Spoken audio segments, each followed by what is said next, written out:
దూకుతా దూకుతా. అసలు ఈ కథకి ఈ దూకుతా అన్న పేరు ఎందుకు వచ్చిందో ఇప్పుడు చూద్దాం. హరిహరపురం అనే ఊరిలో అయ్యప్ప దేవాలయం ఉండేది. అయ్యప్ప దేవుడు చాలా మహిమ కలవాడని ప్రతీతి. ఏ కారణం వలనో కొంతకాలానికి ఆ దేవుడికి పూజా నమస్కారాలు లేకుండా పోవటం చేత గుడి పాడైపోయింది. క్రమంగా శిథిలమైపోయింది. అక్కడ గుడి కట్టిన ఆవరణ, దేవుడి తోట అంతా కలిసి ఒక ఎకరం నేల వ్యర్థంగా ఉంటూ ఉంది. ఆ నేల దేవుడి సొత్తు కావడం వల్ల తొంగి చూడటానికే ప్రజలు జంకేవాళ్ళు. కానీ ఆ స్థలం మీద ఆ ఊరి మునసబ్ బంగారయ్య కన్నుండేది. బంగారయ్య చాలా పలుకుబడి కలవాడు. బోలెడంత అంగబలం, అర్ధబలం ఉన్నది. ఆయన్ను ఎదిరించే వాళ్ళు ఊరిలో కాదు కదా, చుట్టుపక్కల కూడా లేరు. ఈ ధీమాతో బంగారయ్య మెల్లగా ఆ స్థలం ఆక్రమించి క్రమంగా ఒక భవనం కట్టించాడు. ఒక ఏకాదశి రోజున అతి వైభవంగా గృహప్రవేశం జరిగింది.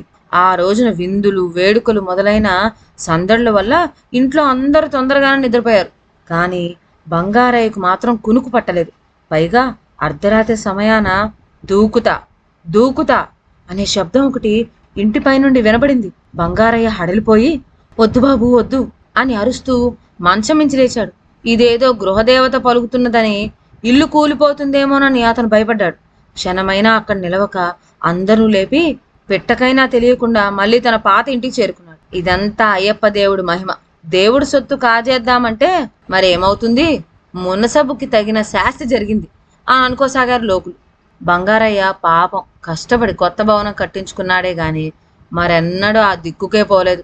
అందుచేత అయ్యప్ప గుడిలాగే బంగారయ్య భవనం కూడా మూతపడింది. నెలలు, సంవత్సరాలు గడిచిపోతున్నాయి. ఇలా ఉండగా ఆ ఊరికి ఒక పేదవాడు పని దొరుకుతుందేమోనని పొట్ట చేతి పట్టుకొని వచ్చాడు. తిండి మాట దేవుడు ఎరుగు. అసలు వాడికి తలదాచుకోవటానికి తావు లేకపోయింది. ఎవ్వళ్ళని అడిగినా బంగారయ్య గారి కొత్త భవనం మాట చెప్పి ఆయన్ని అడిగి ఆ ఇంట్లో ఉండరాదా, ఊరికే ఉన్నందువల్ల ఆయనకు ఒరిగిందేమిటి అంటూ వచ్చారు. ఏమైనా కాని అని చొరవ చేసి ఆ పేదవాడు బంగారయ్య వద్దకు వెళ్ళి అడిగాడు. ఇంట్లో ఎవడైనా దీపం పెట్టుకొని ఉంటేనే చాలని ఆత్రంతో ఉన్న బంగారయ్య కొంచెం పెట్టు కనబరుస్తూ, సరే అబ్బాయి, ఒక నెల వరకు ఆ ఇంట్లో ఊరికే ఉండు. తరువాత మటుకు నెలకు 4 వరహాలు చొప్పున అద్దె కట్టాలి సుమా అన్నాడు. ఆ ఇంట్లో తనకు జరిగిన సంగతి మటుకు కొంచెమైనా వాడికి తెలియనివ్వలేదు. ఇది బాగానే ఉందనుకొని పేదవాడు పెళ్ళాం బిడ్డలతో సహా పోయి ఆ భవనంలో ప్రవేశించాడు.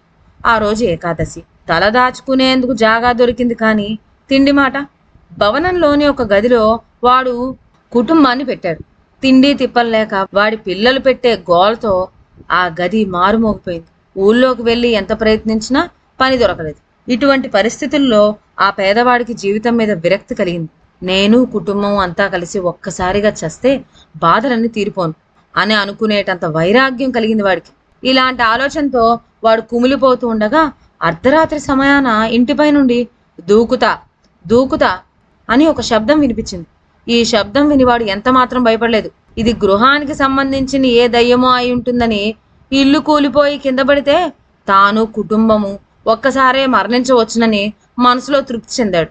ఈ తృప్తితో వాడు వెంటనే దూకు దూకు, పీడ వదులుతుంది అని కేకవేశాడు. వెంటనే ఇంటి వాళ్ళందరికీ ఆశ్చర్యం కలిగేటట్టు ఒక వరహాల సంచి పైనుంచి నట్టెంట పడింది. అది కింద పడేటప్పుడు ఒక వాణి కూడా ఇలా పలికింది, అబ్బాయి, నీవు కుటుంబము కలిసి నిరాహారంగా ఉండటం వల్ల ఇవాళ మీకు ఏకాదశి ఫలితం దక్కింది. ఇలాగే ప్రతి ఏకాదశి నాడు ఉపవాసం చేస్తే అయ్యప్ప దేవుని మహిమ వల్ల మీకు మంచి ఫలితం కలుగుతుంది.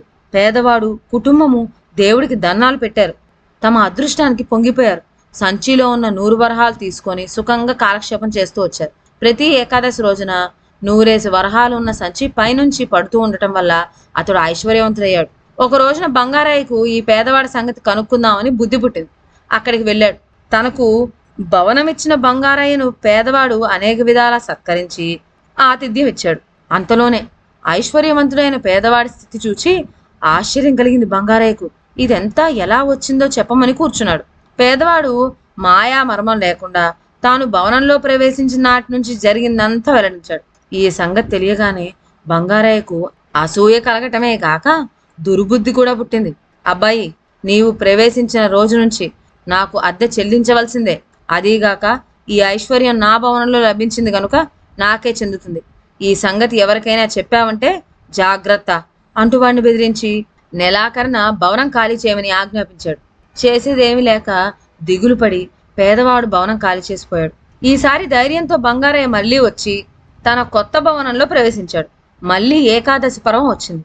ఆనాడు అతడు రాత్రల్లా జాగారం ఉండి కుటుంబ సహితంగా భక్తి కీర్తనలు పాడుచొచ్చాడు. అర్ధరాత్రప్పుడు దూకుతా దూకుతా అని ధ్వని ఇంటిపై నుండి వినిపించింది. వెంటనే బంగారయ్య గంపెడాశతో దూకు దూకు, నీకోసమే కనిపెట్టుకున్నాం అన్నాడు. భార్య కూడా అతనితో పాటు అలాగే కేకలు పెట్టింది. వరహాల మూట పడి పట్టంతో ఏరుకోవచ్చు కదా అని వాళ్ళు తయారుగా ఉన్నారు. అంతలో పైనుండి ఒక మూట నట్టింట పడింది. ఇద్దరూ పోయి చూస్తే అందులో వరహాలు లేవు కదా, భయంకరమైన ఒక 100 తేళ్లు బిలబిలమంటూ నలుమూలలకు ప్రాకసాగినాయి. హడలిపోయి వాళ్ళు దూరంగా పారిపోయారు. అప్పుడు ఆకాశవాణి చెప్పినట్లుగా ఈ మాటలు వినబడినాయి. ఓయ్ దుష్టుడా, ధనాశ వల్ల నీవు ఎంతటి పనికైనా తలపడతావు కనుక నీకు కలిగే ఏకాదశి ఫలం ఇదే. ఇంతేకాదు, నువ్వు పేదవాడికి ఇచ్చిన మాట చెల్లించుకొంటివా బాగుపడతావు. లేకుంటే ఈసారి తేళ్లే కాదు పాములు కూడా రాలుతాయి. ఇది అయ్యప్ప మహిమ. మనిషి గుణాన్ని బట్టి ఫలితం ఉంటుంది కనుక జాగ్రత్తగా మసులుకో. తక్షణమే బంగారయ్య తనకి భవనం అచ్చిరాలేదని తలచి పాత ఇంటికి మరలిపోయాడు. మర్నాడు ఉదయానే పేదవాడికి కబురు పంపి వాడితో దాపరికం లేకుండా జరిగిందంతా చెప్పివేశాడు. భవనం నిర్మించింది నేనే అయినా నాకు నివాస యోగం కాదు. నువ్వు అన్ని విధాలా అదృష్టవంతుడివి. నాకు అద్దె కింద ఏమీ ఇవ్వనవసరం లేదు అన్నాడు. నాటి నుంచి మళ్ళీ ఆ బీదవాడినే అద్దె లేకుండా ఆ భవనంలో ఉండమని కోరాడు. పేదవాడు భవనంలో మళ్ళీ ప్రవేశించి సుఖంగా ఉంటున్నాడు. వాడు ఆ ఆవరణలో అయ్యప్ప దేవుడికి చిన్న గుడి స్థాపించి భక్తితో ఆరాధిస్తూ ప్రతి ఏకాదశి రోజున ఉపవాసం ఉంటూ ఐశ్వర్యంతో కాలం గడిపాడు. ఇదండి వాటి కథ. మరొక మంచి కథతో నెక్స్ట్ వీడియోలో కలుద్దాం. అంతవరకు సెలవు. నా ఛానల్లోని కథలు మీకు నచ్చినట్లయితే నా ఛానల్ను లైక్ చేసి సబ్స్క్రైబ్ చేయండి. షేర్ చేయడం మర్చిపోవద్దు. కొత్త కథల నోటిఫికేషన్ కోసం బెల్ ఐకాన్ ప్రెస్ చేయండి. Thank you.